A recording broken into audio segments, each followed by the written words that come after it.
Well, hello, and thank you for joining us here at the first drive of the all-new Kia Sorento. Now, by now you're used to the routine. I like to get up here and give you my perspective on the vehicle, point out some of the cool design elements that really kind of caught my eye, point out some of the neat features, tell a couple jokes, but today we want to do something a little bit different for the Sorento, a very important vehicle for our lineup, for our brand. You've already heard from Sylvester, from Brian, from Dion and Dahima, who all work so hard. They're shooting stars at our factory down there in Georgia. But there's a couple other people I'd like you to meet. First off is Michael Castiglione. He's a senior design manager for the building over my shoulder here, Kia Design USA. And Mark Savino, product strategy manager with all of us over that at the KMA side of things. Gentlemen, thank you so much for being here. You know, this is kind of fun for me. I'm actually going to throw the ball over to them. So, obviously, you're the designer. You're all about making a piece of metal get emotion, but the face is really where the emotion begins. So let's talk about that a little bit. I'll ask as directly as I can. Why? Well, we at Kia Design, we're always challenging ourselves to come up with new and creative ways to express our tiger face, which is our signature to the front end. And overall, you'll notice it's much more rugged and a bit more aggressive, and a lower sort of skid plate feeling, and then the slim sort of very horizontal grille that ties into the headlamps. Yeah, I noticed that when I saw some of the early sketches, which you drew, by the way. What does that do emotionally? What's the connection? Well, the emotional connection is to try and make this a bit more sporty and sort of nimble looking. Nimble, okay, that's good. Why don't we slide around from the emotional front and pick up some of the cool stuff on the sides. Cool. All right, Michael, so we've established the front end. It's got that, that new kind of look that it's Kia, but it's different. What about the side really works for you? Well, if you notice, it's very sleek in side view, which was intentional, and it's really set off by this crease line that runs all the way around the front to the back. Yeah. Well, we eventually sort of pulled it down in the rear, which made it feel really elegant, but then there's a strong direction with the bottom of the window graphic that gives the car direction. Then these triangular shapes, which is set off by this shark fin, you can see picked up a lot, especially on the body side. You can see it in this overall window shape. You can see it in the rear spoiler area, it's in the tail lamp. And these triangular pieces, I mean, even here in the wheel, they're kind of thrown all around the car to help it feel harmonious. I think to somebody who's not a designer, it gives a sense of like you really thought through the details. Yeah, exactly. With design, we can communicate those kind of things. You know, we're also really proud of how bold the fenders are on this because it gives it kind of a planted stance and it makes it look more stable. Speaking of stable, let's get around to the back here. Sure. This is a view that I personally think is super important for design. We wanted something that was very unique and sort of stood out. Really proud of the vertical tail lamps. It's something that's really unique, and I'm really proud of how that arcing, crisp line comes down the body side through the top of the tail lamp and connects all the way to the license plate opening in a really nice, elegant form. Another thing I think is really interesting on the rear is the hidden wiper in the rear. Exactly. We pay a lot of attention to every detail.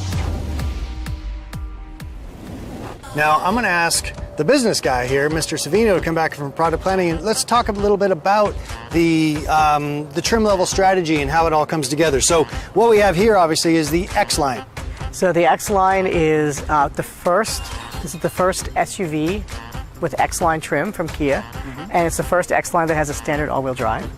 Definitely you could see this big bridge type roof rack, really chunky, really capable. And then there's also a bunch of cool trim. So some of these matte details, like even those 20-inch wheels that you're standing right by, those are unique to X-Line in terms of the dark hyper silver finish, and other parts of the vehicle kind of are all matching, so it has a sort of a cohesive look. So from here we have the SX. That's right. So SX actually is a completely different personality. So that one is a lot more like style, street kind of look. So all the stuff that's that sort of matte look on the rugged X-Line now becomes gloss black. So like around the windows, some of these details around the wheel arches, the grille, even these wheels actually go from matte to a gloss black look. Excellent. Yeah. And then the last member of the family, so to speak, is the turbo hybrid. So everything around the windows, the opening is now satin chrome. Okay. And all the detailing on the exterior satin chrome. Of course, it will have unique hybrid wheels and other, hybrid-specific design elements. So it's kind of like a family of three. Fantastic. Yeah. All right, Mark, so we've established that the turbo hybrid looks cool, but what's going on with this powertrain? It's unique because it has both a turbo and a hybrid, meaning the batteries, right? So those batteries give you that instantaneous feeling. Right off the line, instant torque. But then the turbo kicks in when the revs move up, and then you have more power coming in. You always have power, and that's why this is so special. So I'm assuming that this all-new N3 platform is the reason you can have this electrifying news. Absolutely. So that platform is stronger, it is lighter, and it allows both the hybrid and the plug-in hybrid powertrains, all new for us. The hybrid version, our engineers are estimating a combined 37 miles per gallon, and that will make us the most efficient three-row SUV on the market. How cool is that? This will probably be at least 650 miles of driving range on the hybrid. Let's talk about the base engine, the 2.5. Because it's a lighter platform, does that allow us to have better fuel efficiency there too? So that is a 2.5 four-cylinder. It has more power than the outgoing Sorento, up to 191 horsepower. It has 2 miles per gallon better, more power, more fuel economy. Okay, so we've hit the turbo hybrid, Right. we've hit the standard engine, Yeah. but it's at SX. Oh, that's amazing. Okay. 2.5 liter turbo, completely new engine, and 311 pound-foot of torque out of this thing. All new transmission, 8 speeds, and dual clutch. 2 things. You have these like lightning fast shifts, right? So it just feels sporty, and that translates also into better fuel economy. All-wheel drive is an option on every trim, Okay. standard on the X-Line, Yes. and it is also standard on the plug-in. Tell me more about that Plug-in, plug-in. let's talk plug-in. If we're allowed to talk about it, of course. Yeah. Your drive can be up to 30 miles Okay. of all electric. And it's still going to be a fun vehicle to drive, right? Because it's still that turbo hybrid, isn't it? It's still a turbo hybrid. Excellent. And Kia Drive mode. So the drive modes include a sport mode, a comfort mode, an eco mode, a smart mode. Named for you, I understand. Exactly. Okay, I'll take it. Yes.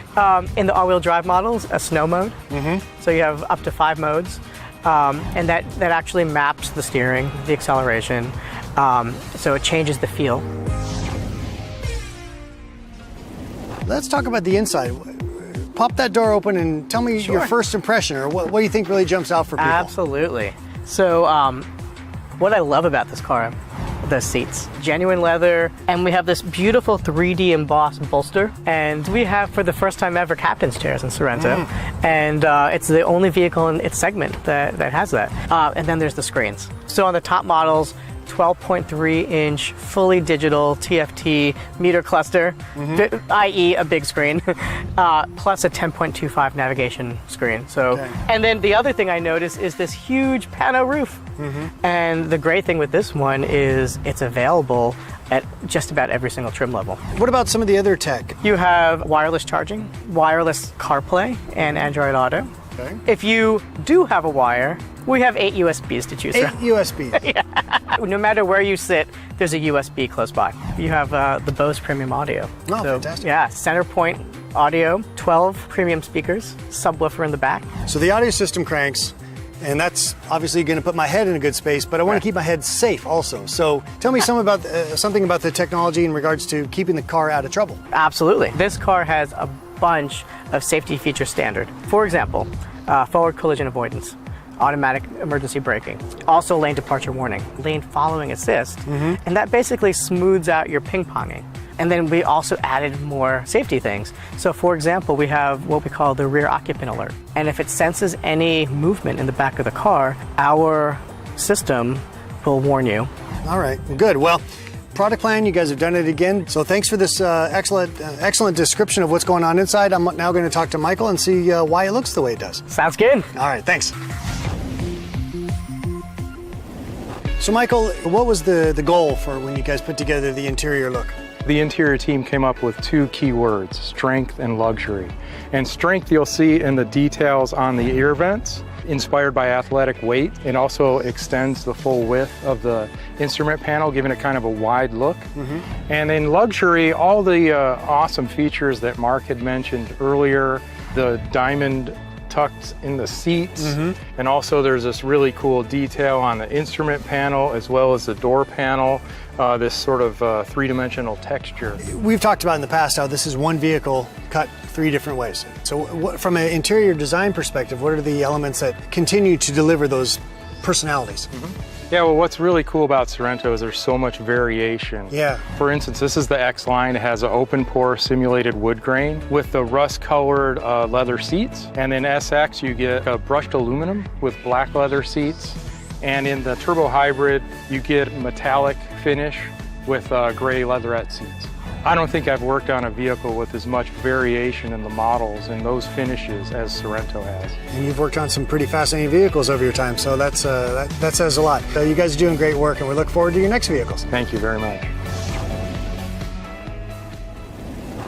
Michael, Mark, thank you so much for joining me here today.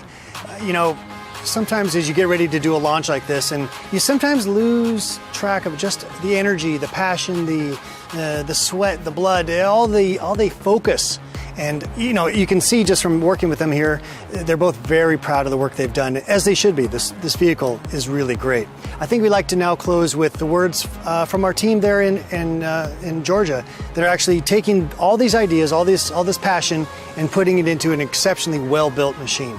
And all of that hard work is sitting in your driveway right now.